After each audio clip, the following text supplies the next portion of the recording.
zahtjeva i ne zanosimo se iluzijama kao neki diljem Hrvatske da ćemo uzeti nekoj velike novce od ljudi koji imaju jedini krov nad glavom. Ali ti ljudima treba vratiti dostojanstvo, treba poštivati zakon i taj zakon o legalizaciji bespravne gradnje provesti u djelo.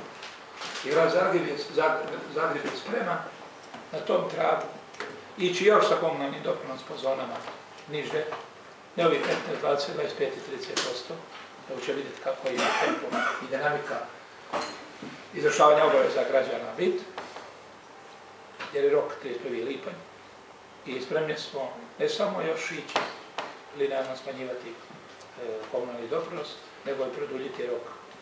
Ne grace period koji je zakon utvrđen od godinu dana, nego i ovih 10 godina rok otplate, da bi se ljude na neki način zainteresiralo da konačno riješe svoj problem.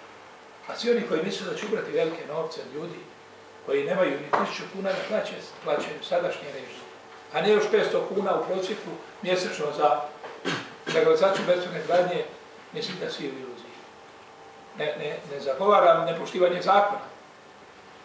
Pače, mislim da zakon treba poštivati, ali treba naći optimum forme kako ljude zainteresirati da u skladu sa mogućnostima vlastiti i situacijom u kojoj živimo, oni to i mogu realizirati.